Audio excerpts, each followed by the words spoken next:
Help support AMTV by becoming a patron, an AMTV staff member, and following us over on Twitter. They're at it again, folks. They're at it again. Hi there, guys. It's Adam Martin here, and welcome back to another video. And today we're going to be discussing streaming sites, specifically Netflix, or where that's going to be the great focus today, because, as I've said, they've done it yet again. They are increasing the price of being able to use Netflix. At least here in the UK they are. I'm sure this is probably going to happen as well in various regions around the world, but we'll be specifically focusing on the UK today. And I think a lot of us who subscribe to these streaming sites, we're just tired, man. We're just so tired of all these price rises. And look, I get it. I'm not naive to this. Every streaming site is going to increase their prices here and there. But how far can they really get away with this?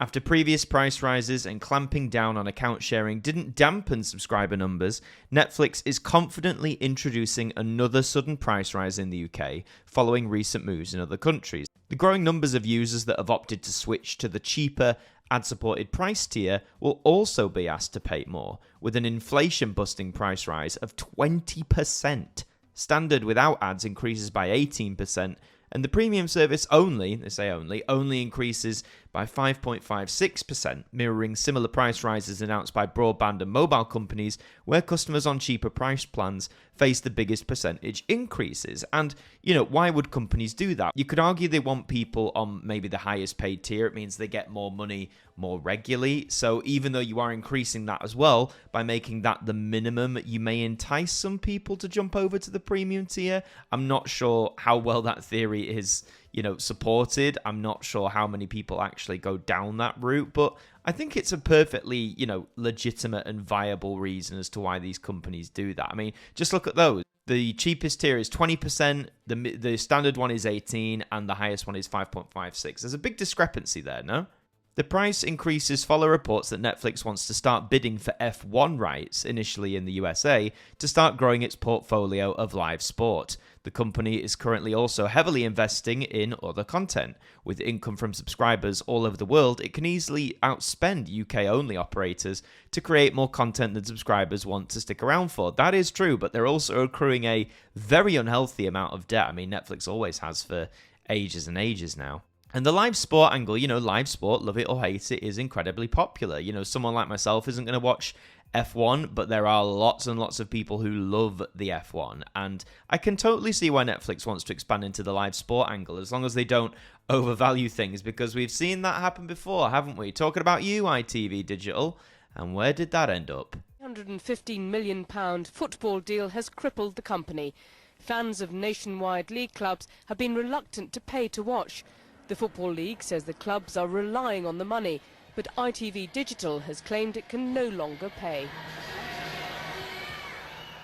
And yes, don't worry, I haven't forgotten, an ITV Digital video will be coming at some point this year.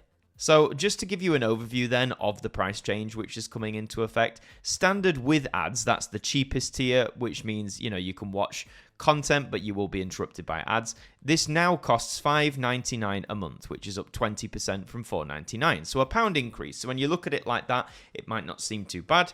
You'll get HD streaming, the ability to stream on 2 devices simultaneously, downloads on 1 device, but you'll see several minutes of ads each hour. Now, I can completely understand why lots and lots of people have moved to this tier, not just on Netflix, but competitors as well, such as Amazon Prime. And I think, does Disney Plus offer something like this as well? But I can totally understand it. Money's tight, everyone's trying to save. And if they can save several pounds a month, which might equate to a lot of money per year, if they can save that money by getting a version of a streaming site that, yes, has adverts, that might be a bit annoying, but ultimately, they feel they can live with ads. Ads aren't the end of the world. If they could do that and it saves them a lot of money, I totally get it. Compare that to the standard tier of Netflix, which now costs £12.99 a month, which is up 18% from $10.99. So there you go, that's a £2 increase there. You'll get the same features as standard with ads, but no adverts and the ability to download to 2 rather than 1 device. Now, the download feature on any streaming site, I'd love to know your thoughts in the comments about this, because I don't know anyone who's actually used that feature. I totally get it. Maybe if you travel a lot and you're going to be somewhere where you're not going to have good Wi-Fi or data, you might download something to your phone or your tablet or your laptop to watch while you're on the train or on a plane or something like that. But outside of that, who really uses this feature? Again, if you do, please let me know in the comments. But you can see why, right? People are going with the ad-supported tier. If you can save £7 a month and just to put up with ads, that's £84 a year. That goes away to helping a lot of people. Now, the premium, this costs $18.99 a month, which is up 5.5% from $17.99. So again, another pound increase. The plan unlocks 4K UHD and HDR streaming, so the best possible quality you're going to get. You can stream on 4 devices simultaneously, see no ads, download on 6 devices, would you ever need to, and enjoy spatial audio, so you audiophiles can get a kick out of that. Now, will there be people jumping down from premium to standard with ads? Possible. I mean, it is quite elite. But again, from that to that, you're saving... How much is that? You're saving £13 a month, which is about £156 roughly per year. Some people might want to do that. But, you'd have to wait until Netflix, if they ever release the data.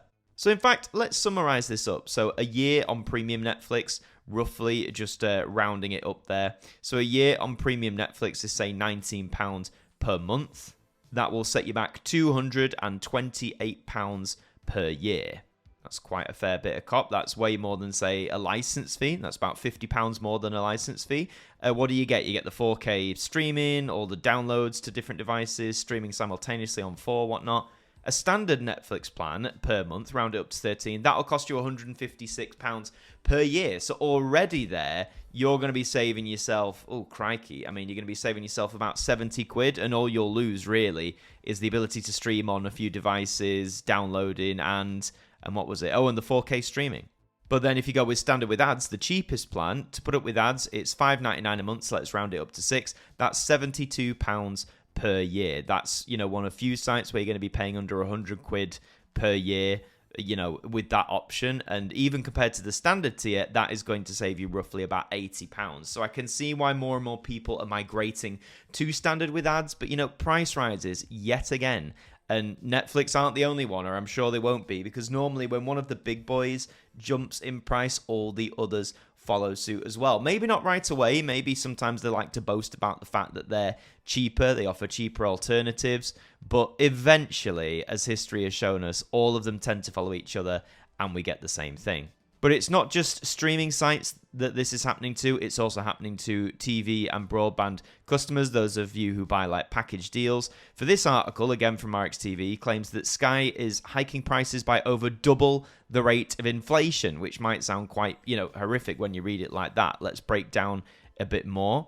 It's confirmed it intends to increase prices from April, with each customer to receive a detailed email breakdown of how their package is going to change in price. All of its services, apart from social broadband, essential TV and mobile tariffs, will be increasing in price. The average increase is going to be 6.2%, with clear variations depending on which services that you take. The increase will be more than double the current CPI rate of inflation, which is currently at 2.5%. However, Sky will also be informing customers how they can cancel if they're unhappy at the rise. And some customers naturally will, some price increases, no matter what they are, might just turn people off straight away, but some of them will probably stick it out. It does pose the question, is this a fairer deal than its rivals, despite the rise in price? Well, it says rival providers have in some cases made bigger percentage increases. These companies include Vodafone, EE, Virgin Media. They've made flat pound and pence increases across the board, meaning the price rises are greater in terms of percentage on cheaper bundles. Those on premium bundles will see smaller percentage increases. So this sounds like it's exactly what is happening with Netflix. Those of you who are on the cheaper plan are going to see the biggest jump. It's arguably going to be the biggest burden on you, depending on what it jumps to. Like, with the Netflix one, it's an increase of £1, which isn't ideal. None of us like to see the prices go up. But £1 is manageable for some, maybe not for all, which is fair enough. But once more, like with Sky, like with Netflix, is putting more of that financial increase onto those on the cheapest bundles. It follows the introduction of Ofcom rules forcing telecoms and pay TV companies to state built-in price rises during the contract in pounds and pence. The new rules outlaw the previous practice of adding 3.9% to the rate of inflation. Wow, really?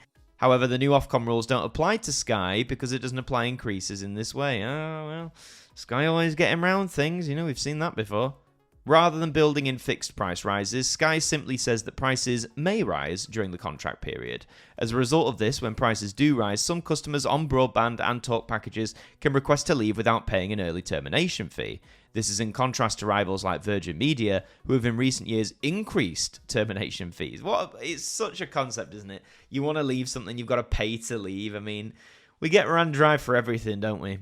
However, a Sky spokesperson confirmed to RXTV that TV packages can't be cancelled on a free basis unless a customer purchased their broadband and TV package together at the same time. For customers in this particular situation, you have 30 days to cancel. So the free termination only is if you buy your broadband and TV package together. So if you just bought Sky TV or if you just bought Sky Broadband, you can't cancel for free. This is what I mean. They always find a way to try and get some money out of you. Crazy. Now, with price rises, whether it happens to streaming services or TV services like Sky, one question that is frequently asked, quite rightly I think as well, is to why? Why is this happening outside of just, general inflation? What is this going to cover?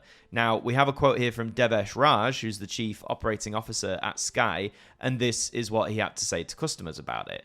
At Sky, everything we do is focused on bringing people the joy of a better experience, whether it's award-winning content, world-class sports coverage, or reliable broadband. We strive to provide an offering that sets us apart. I'm proud to say we've invested heavily over the last 12 months, so our customers now have access to more than ever before. This continued investment to deliver the best and most reliable products, along with increased supplier costs, means that most of our TV and broadband customers will see a change in their price this year. But we've made every effort to minimize the financial impact to you. So, that seems like a pretty standard, very generic corporate response. We've invested money and with increased supplier costs. And, I'm not trying to decry that may well be the case, but it doesn't offer the greatest insight, really. I'd want a bit more of a breakdown. And this might indeed make its way out to customers, when this date draws nearer, when we get closer to April. I'd love to know what the price increases are going to be. At the minute with this, we have the percentile figure. We've got the 2.6% average increase. So you could probably work that out depending on what your Sky package is. I don't have one per se, but 6.2%, depending on how much you pay already, that could lead to quite a substantial increase, But ultimately, whether it's TV, broadband, or the streaming sites in particular, once again, everything is going up. And it's not just limited to them. For those of you who decry me as a BBC glazer, the license fee, of course, is going up as well in April in the new tax year. It's rising by £5 to £174.50 per year, which, yes, is still quite a lot of money.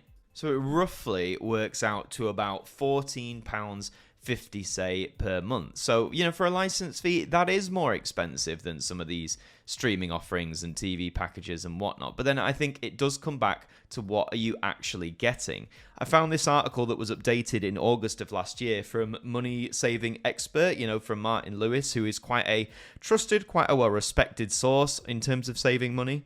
And in this article, they've gone over the different available things here in the UK, outlining what you get. So, for example, Channel 4, the basic version of it is that you get the free box sets with ad breaks. You don't need a TV license to watch these online. You get access to various shows from them. They do have a premium tier, which you can pay £3.99 a month for, or £40 a year if you want to go down that route, which is probably one of the cheapest offerings to get an ad-free experience where you don't need a TV license to watch a great slate of programs. And the examples it gives are like First Dates, Derry Girls, Peep Show, Father Ted, and Green Wing.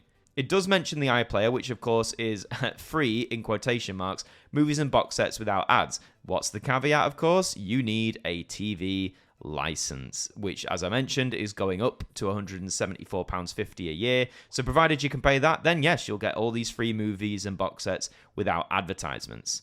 Then you have ITVX, which, like Channel 4, shows free TV shows and films with ads. You can just, log on. You have to make a free account, but you can do that.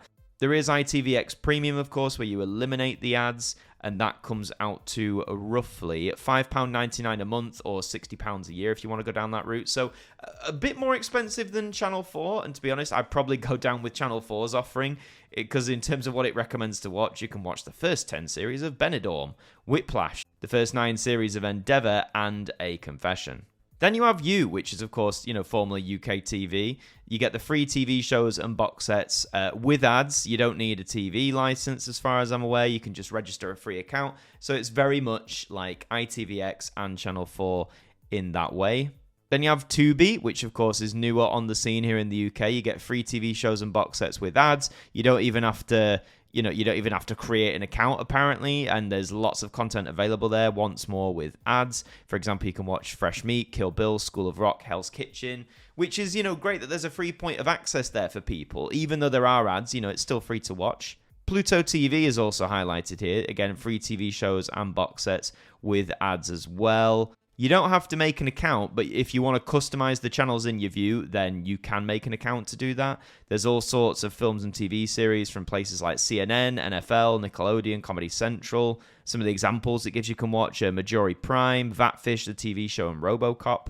And then it gives you a breakdown of the different services here, what they offer, how much they cost, etc., etc. It is worth noting, of course, that this was done in August of 2024. It doesn't account for any recent boosts in price rises or any changes in structure, but I think it's a mostly up-to-date system. Below it, I don't know why they're below it, I don't know why the table's not at the bottom, but it does give you info on the others as well, such as Netflix, such as Disney+, Amazon Prime Video, Now TV, Apple TV+, various premium options, Discovery+, Paramount+, Sky Stream, etc., etc. But like I said, what's the reality of all this? Prices are going up, and like it or not, we either weather the storm or we drop off. And for someone who currently does subscribe to more than one streaming service, it does make me think about, the financial impact of this, and I'm going to have to probably drop one or two of these just because that's the state of the world we're in. I know, drop to the ad tier where it's cheaper, but I just don't like watching ads, truth be told. And the fact, I'm not going to lose sleep over not having access to some of these sites. But everyone is different. That's why I want to know your thoughts in the comments down below. What do you think about this news? Do you think this is going to impact you in a significant way? Or will you be able to weather the storm? How long do you think they can keep getting away with price rises like this? Let me know all of that in the comments down below. But that is all for this video. If you enjoyed it, please leave a like. It does really help us out. And subscribe to the channel if you're brand new as well, because we'd love to have you aboard here with us. In the meantime, I've been Adam Martin from AMTV. Thank you for joining me, and I'll see you next time.